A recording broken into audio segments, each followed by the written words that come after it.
Hemos escuchado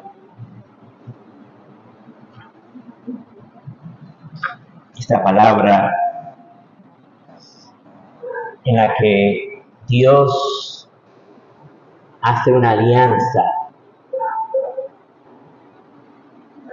con la humanidad. Dice, es más, esta es la señal de la alianza que hago con vosotros. Pondré mi arco en el cielo como señal de mi pacto en la tierra, con la tierra. ¿Cuál era el pacto? ¿Cuál era la alianza? De no volver a destruir la tierra con un diluvio. O sea, dar la libertad a los seres humanos.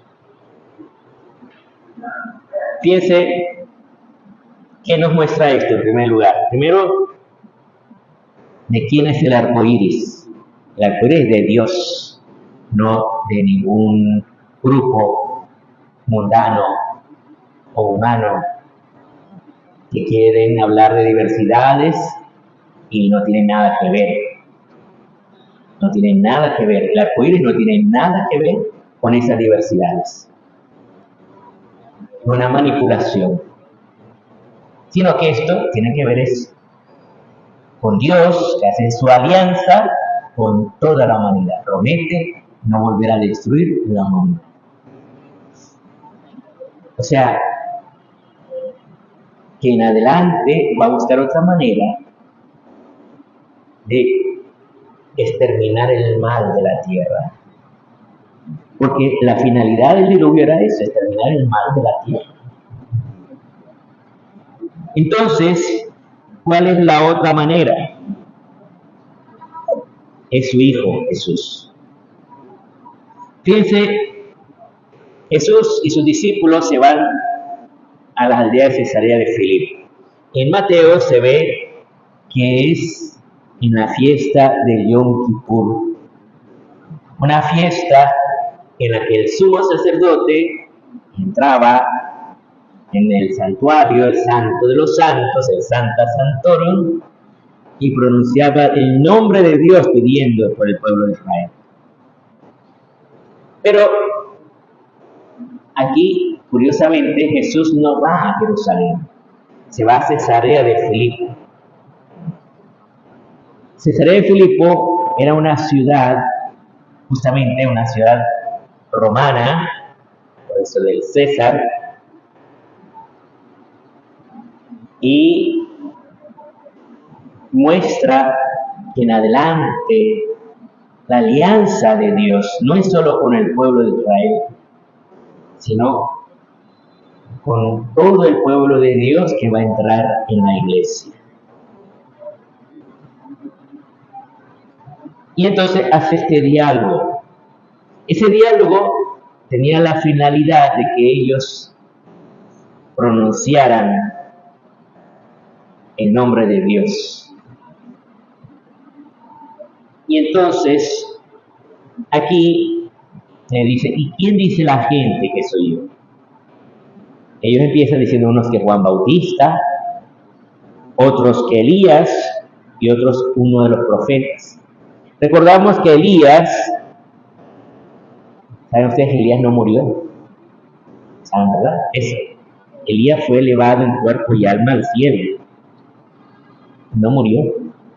Y ellos esperaban que antes de la llegada del Mesías iba a llegar Elías. De hecho, en la Pascua, los judíos, cuando van a celebrar la Pascua, que la celebran normalmente en sus casas, tienen que estar mínimo 13 varones para celebrar la Pascua. Era para consumir el cordero. Hoy en día no comen cordero. Entonces, ellos en la Pascua siempre dejan una silla vacía, esperando que llegue Elías, que es el que va a llegar primero antes que el Mesías. Pero entonces, aquí Jesús nuevamente les pregunta, ¿y vosotros quién decís que soy yo?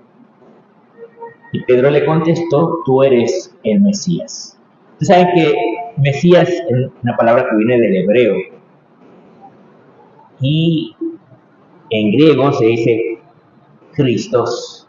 Es difícil de pronunciar porque no es una C, sino una J. Christos. Es difícil de pronunciar esa palabra. Entonces, pero ¿qué Mesías esperaban los judíos? El Mesías que esperaban los judíos era uno que fuera como el rey David o el rey Salomón, que restableciera el reino o el reinado de Israel. Un reinado aquí en la tierra. Dios reinando con su pueblo aquí en la tierra. Esa es la mentalidad de Israel. Pero Jesús inmediatamente va a empezar a decirles que el Hijo del Hombre tiene que padecer mucho, tiene que ser condenado por los ancianos, sumos sacerdotes y escribas, ser ejecutado y resucitar a los días. O sea, lo van a matar. También va a resucitar, pero esa parte como que no la escuchan o no la entienden o algo. No sean por enterados. Entonces, dice aquí que Pedro lo llevó aparte y lo empieza a reprender, lo empieza a regañar a Jesús. Ahí, aparte, calladito, le va diciendo, no, Señor, acabo de decir que vos sos el Mesías, ¿cómo se te ocurre que te van a matar? No, todo tiene que ir bien, vos vas a ser el Mesías, vos vas a restablecer todo. Y entonces Jesús se volvió y delante de todos los discípulos, o sea, no solo delante de los apóstoles, delante de todos los discípulos que estaban presentes, reprende a Pedro en público. Y la gente dice, no, las reprensiones hay que hacerlas aparte. No, Jesús reprende a Pedro en público. ¿Por qué? Porque lo que le interesa es salvar su alma. Entonces le dice una palabra fuerte, le dice, ponte detrás, Satanás. Tú piensas como los hombres, no como Dios. Porque Pedro en ese momento estaba haciendo como una piedra de escándalo. Una piedra de escándalo significa un obstáculo en el camino que te impide caminar. Entonces ese obstáculo tiene que quitarse. Él no tiene que oponerse, sino ponerse detrás. O sea, Pedro no es el maestro. Jesús es el maestro. Y Jesús es el que va adelante para mostrarnos el camino. ¿Cuál camino? El camino de la salvación. Para nosotros el camino de la salvación pasa por la cruz. Nosotros quisiéramos que pasara por que todo estuviera bonito, que todo fuera siempre armonía, que nunca tuvieran problemas. Pero en la realidad, eso no existe en la realidad. Que todo sea siempre bonito y sin problemas y en armonía, eso no existe en la realidad. Jesús nos está mostrando el verdadero camino de la salvación. Camino que pasa por la cruz.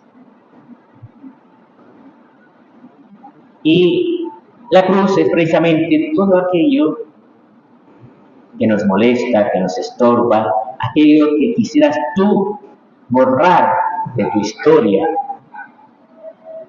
En algún momento que ya no lo quieres más en tu vida, pues allí, en esa cruz, es lo que Dios permite para salvarte.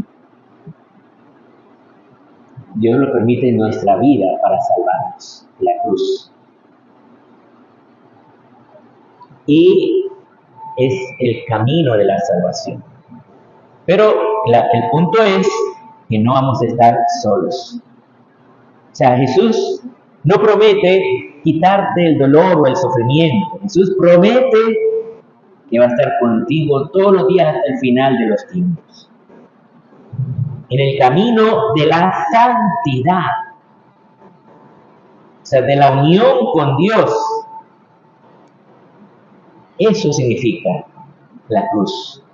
En el camino de la unión con Dios, Él siempre va a estar contigo. Para decirlo de otra manera, la cruz es el sufrimiento que tenemos cuando hacemos la voluntad de Dios. Hay quienes dicen, ¿quieres saber si estás haciendo la voluntad de Dios? Vas a estar en paz. Pero Jesús no dijo eso. Jesús dice, ¿quieres saber si estás haciendo la voluntad de Dios? Toma tu cruz. Eso no significa estar en paz. Toma tu cruz.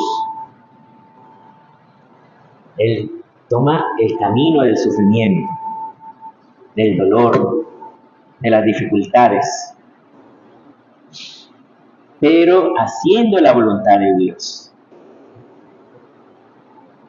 Que hacer la voluntad de Dios muchas veces implica eso, implica dolor, implica sufrimiento. Si tú quieres un camino sin dolor, sin sufrimiento, puede ser que te estás saliendo de la voluntad de Dios. Te estás saliendo de la voluntad de Dios. Pedimos al Señor, pues, que Él nos inspire el descubrir cuál es su voluntad, qué es lo que Él quiere darnos a cada uno de nosotros.